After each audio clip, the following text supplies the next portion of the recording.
ओम स्वस्ति श्रीमन्महागणाधिपतये नमो नमः।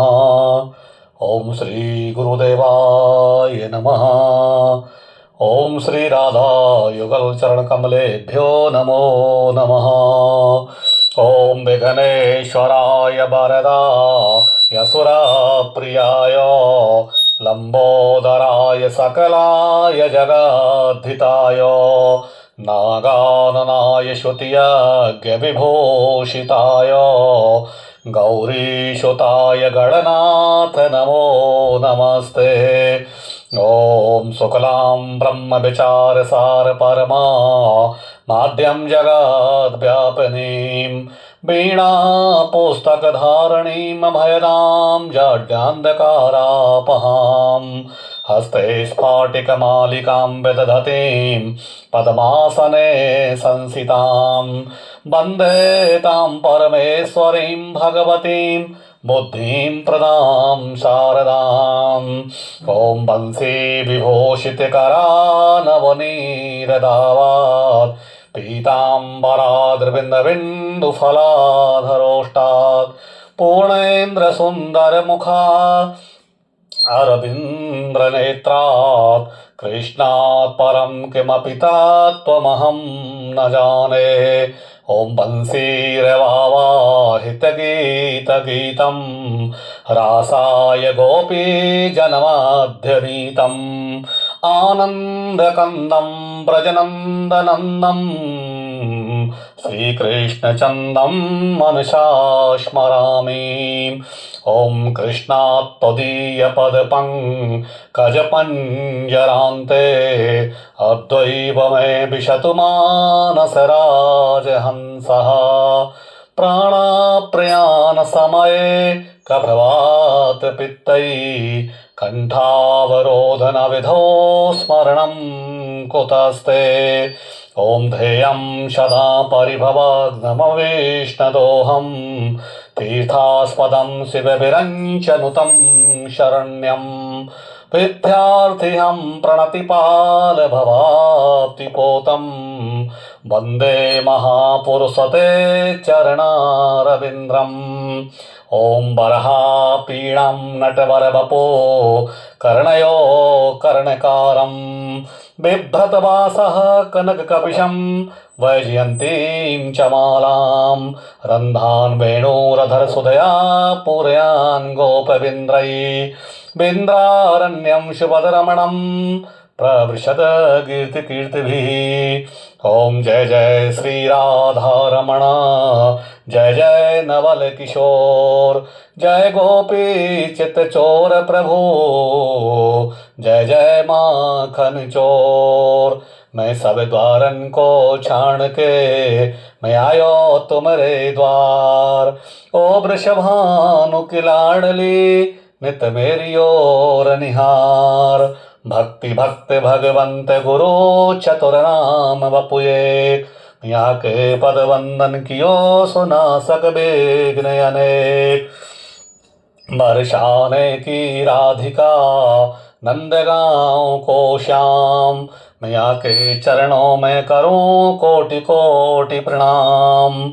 ओम नीलांभुजश्याम मलकोमलांगं सीता समारोपितवाम भागं पाणौ महासायकचारुचापं नमामि रामं रघुवंशनाथम्। ओम दक्षिणे लक्ष्मणो यस्य वामे च जनकात्मजा पुरतो मारुतिर्यस्य तां वन्दे रघुनन्दनं। जय जय श्री राधारमण जय जय नवल किशोर जय गोपी चित्तचोर प्रभु जय जय माखन चोर। बोले वृंदावन बिहारी लाल की जय राधा रानी सरकार की जय श्री व्यास जी महाराज की जय श्री सुखदेव भगवान की सत्य सनातन भगवान की गौ मैया की जय संत समाज की जय वीर बजरंग बली की जय हर हर महादेव की जय नमः पार्वती पतये हर हर महादेव की जय। आइए सज्जनों, आज हम भागवत कथा के प्रथम शस्त्र में आपको भागवत जी का प्रथम श्लोक श्रवण कराएंगे। उसका आप स्वादन करें। तो आइए विलंब ना करें और प्रथम श्लोक को, मंगलाचरण के हम प्रथम श्लोक का आपको श्रवण कराएंगे भागवत जी के महत्व का। ओम सच्चिदानंद रूपाय विश्वोत्पत्त्यादि हेतवे तापत्रय विनाशाय श्री कृष्णाय वयं नुमः। तापत्रय विनाशाय श्री कृष्णाय वयं नुमः।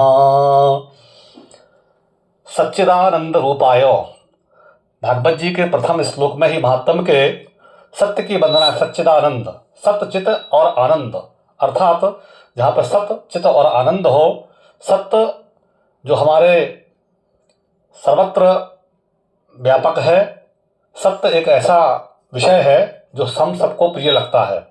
सत्य हम सभी के लिए जीवन में बहुत महत्व है, क्योंकि सत्य स्वरूप ही भगवान हमारे परमात्मा हैं। तो सच्चिदानंद, सत्य चित और आनंद। सत्य क्या है? सामने वाला व्यक्ति, हर व्यक्ति के लिए सत्य चाहिए, हर व्यक्ति के लिए सत्य है। सत्य ऐसा भी हो जो शाश्वत हो, जो ना कभी बदले। जैसे अभी आप पूछेंगे महाराज जी कितना बजा है, तो हम बोलेंगे कि भाई अभी 1 बजा है। 1 घंटा बाद बोलेंगे कितना बजा है महाराज जी, हम बोलेंगे 2 बजा है। तो ये सत्य है, लेकिन ये सत्य परिवर्तनशील है और शाश्वत है जो कभी ना बदले। तो सच्चिदानंद कैसे शाश्वत है?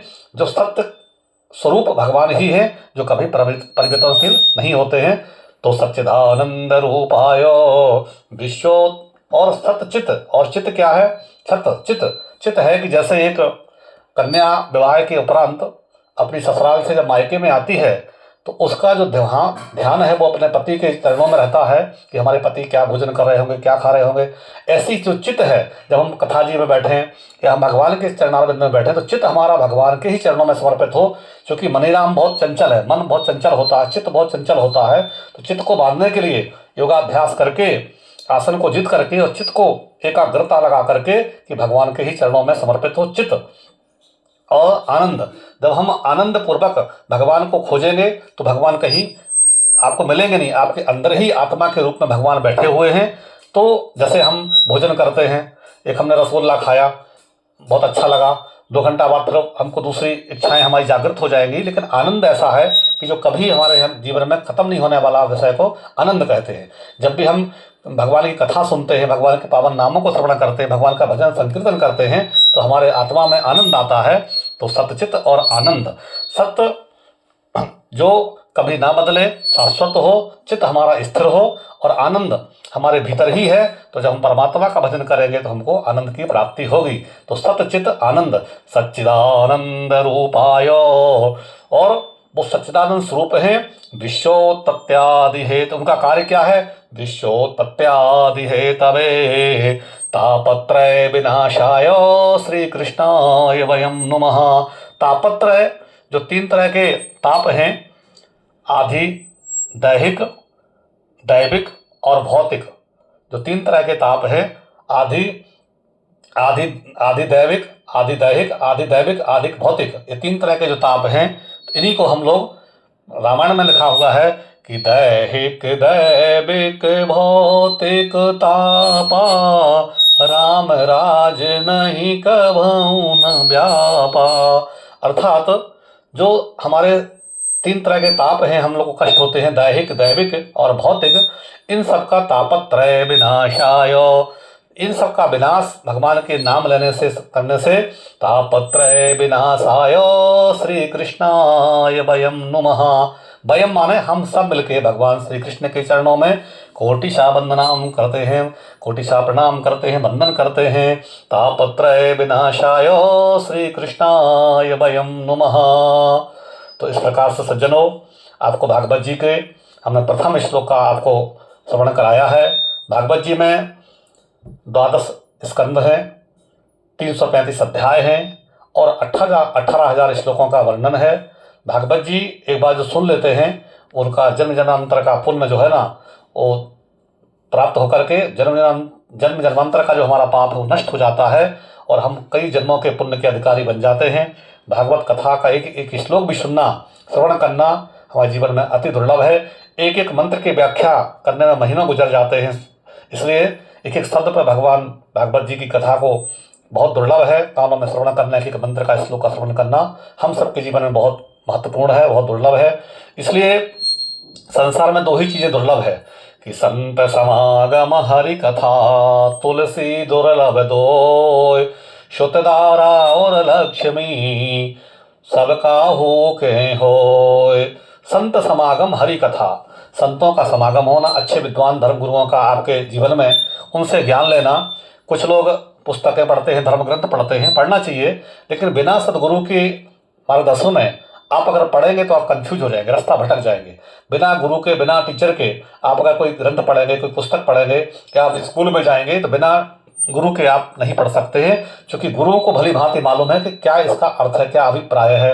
क्योंकि शास्त्रों का जो अभिप्राय है उनको समझने के लिए शब्दानाम अनेकों अर्था, धर्म गुरु का होना आवश्यक है। इसलिए संत समागम हरि कथा, संतों का समागम होना और भगवान की कथा का श्रवण होना। संत समागम हरि कथा, तुलसी दुर्लभ दोय, श्रुतधारा और लक्ष्मी पापी के भी होय। इस प्रकार से ये दो चीजें दुर्लभ हैं। बाकी तो पापियों के भी, पुण्यात्मा को घर में, सब तरह के लोगों के घर में हो सकती है, लेकिन ये दो चीज जिसके घर में हो तो समझो यही हमारे साक्षात भगवान की कृपा है। श्री कृष्णाय वयं नमः।